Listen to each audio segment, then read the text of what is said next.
Love is not chaotic, so don't settle for chaos. You're beautiful and you're worth it. Hey you guys, welcome back to my channel. It's your girl Roxy and I'm back with another video. If you are a new viewer, go ahead and hit the like and subscribe button. Also, make sure you're hitting that bell so that you don't miss any notifications of when I upload new videos. So today you guys, this is going to be a part 2 of my Roxy Diaries series. Part 1 was basically me sharing with you guys my story and some of the things that I went through. So part 2 is going to be about my divorce process, my depression process, and also the dating process that I went through. The intent of this whole thing is to inspire and motivate women. The intent is not to tell you to leave your marriage or leave your situation. This is strictly for individuals who may be in a toxic or an unhealthy relationship or marriage or whatever the case may be, just to let you know that other people have gone through very similar things and you can get through it. That's the whole intent and the whole message that I want to let you guys know, basically. So let's go ahead and jump right into the topic of discussion. Divorce. That is number 1. Divorce.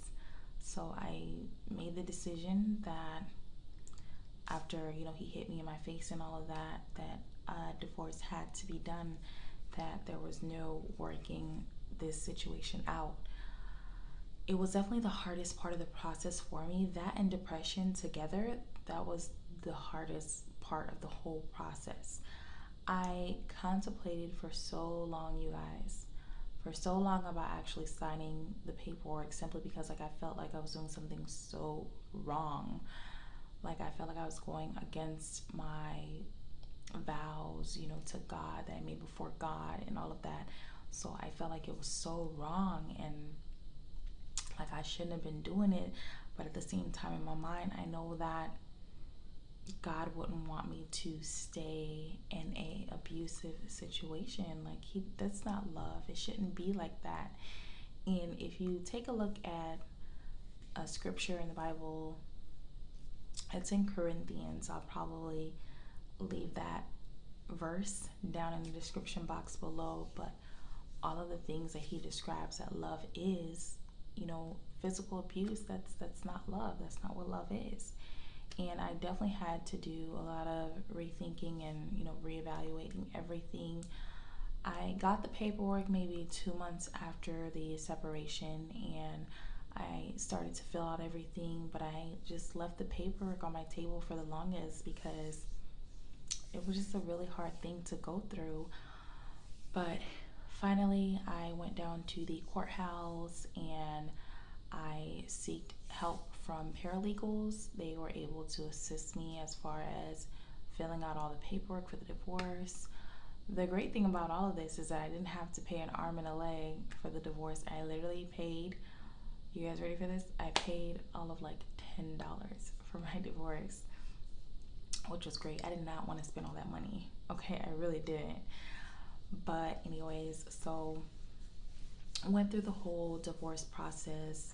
Once all the paperwork was in, it took maybe 3 to 4 months for my final hearing. During the final hearing, he did not show, thank God. He did not show. We weren't speaking at all at this time, so I was hoping he didn't show, and he didn't, so that was great.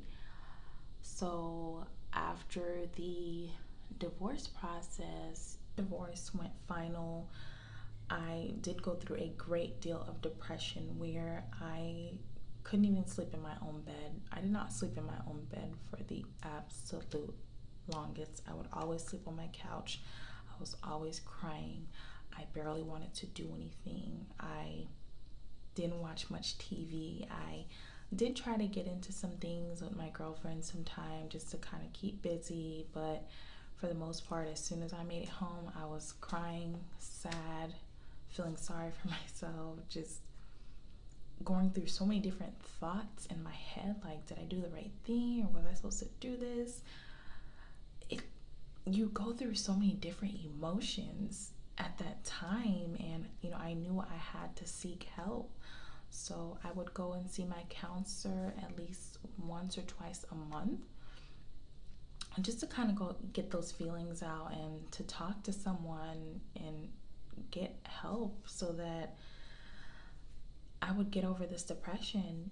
She even offered to see if I wanted to go on, like pills for depression, but I did decline that because I didn't want to be solely dependent on pills.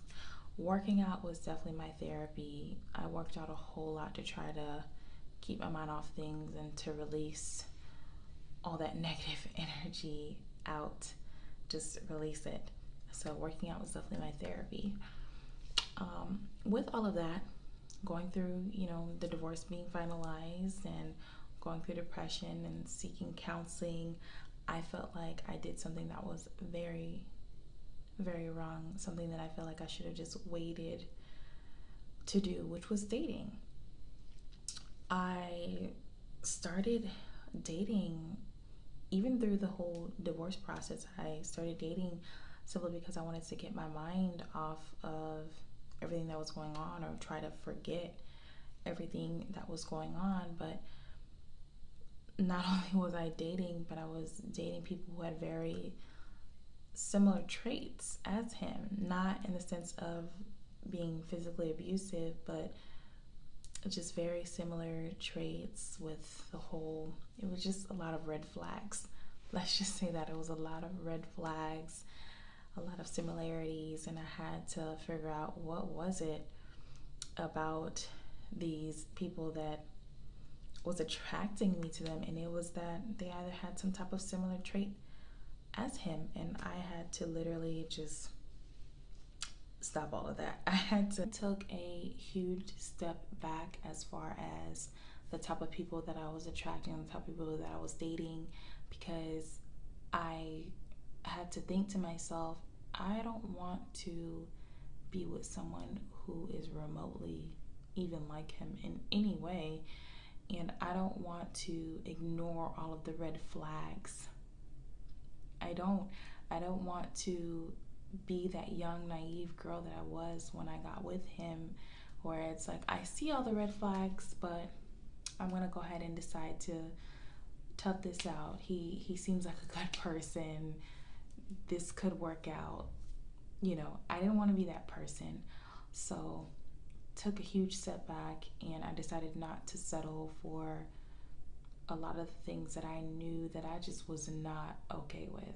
I was not okay with it. So I knew exactly what type of man that I wanted, and I literally just had to keep praying about it. I knew that he existed somewhere. I knew that all of these red flags and signs that these other men were giving me, I just knew that love can't be like that. Love cannot be this freaking chaotic. Like, it cannot be like this. I refuse to believe that every man is alike or they're the same. Like, I absolutely refuse to believe that. So with that being said, I'm glad that I didn't settle during my whole dating process, because then eventually I did end up meeting the love of my life, which is Lee. All right, he was literally everything that I wanted and everything that I was looking for in a partner. He definitely showed me like the real definition of what a man should be like, and the way that a man should treat a woman.